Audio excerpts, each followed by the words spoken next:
অনুমেয় অৱসৰকালীন সুবিধা প্ৰদান কৰিবলৈ আমি এক ইউনিফাইড পেঞ্চন আঁচনি প্ৰৱৰ্তন কৰাৰ লগতে ৰাজ্য চৰকাৰৰ কৰ্মচাৰীৰ বাবে ৮ম দৰমহা আয়োগ গঠন কৰিছোঁ।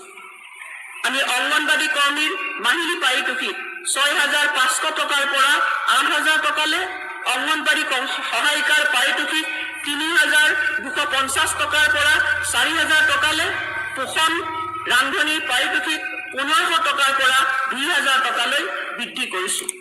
একেদৰে আশা কৰ্মীসকলৰ পাৰিতোষিক ৩,০০০ টকাৰ পৰা ৪,০০০ টকালৈ বৃদ্ধি কৰা হৈছে আৰু আশা ছুপাৰভাইজাৰসকলৰ পাৰিতোষিক ৯,০০০ টকাৰ পৰা ১০,৫০০ টকালৈ বৃদ্ধি কৰা হৈছে।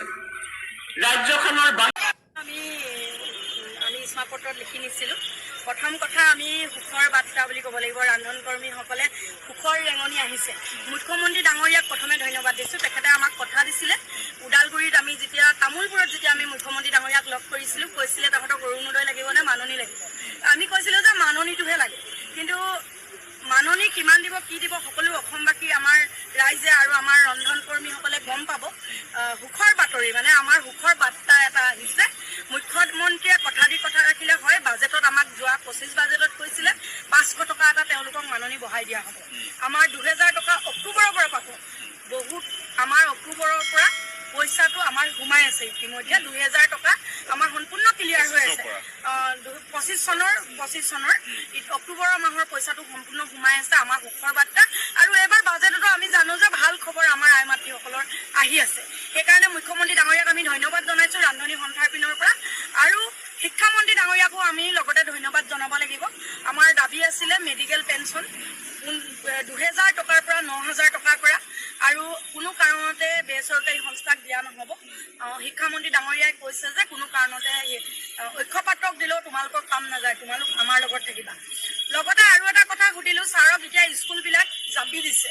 কিছুমানে ভুৱা প্ৰচাৰ কৰি আছে যে ৰান্ধন কৰ্মীসকলৰ কাম যাব, কিন্তু স্পষ্টভাৱে ছাৰে কৈছে আমাৰ আই মাতৃ সকলো জিলাৰ পৰা আহিছে। তেওঁলোকৰ মুখৰ আগতে ছাৰে সুন্দৰভাৱে কৈছে যে কোনো কাৰণতে আই মাতৃসকলৰ কাম নাযায়।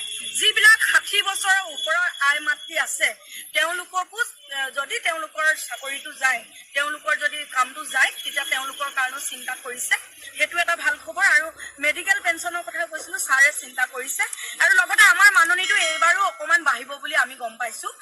গতিকে কিমান দিব কি দিব সেইটো আমি নাজানো, কিন্তু খুব সোনকালে ৰন্ধন কৰ্মী আই মাতৃসকলে অৰুণোদয় নাপায়, তেওঁলোকে কিন্তু মাননিটো পাব। সেইকাৰণে শিক্ষামন্ত্ৰী ডাঙৰীয়াক আমি ধন্যবাদ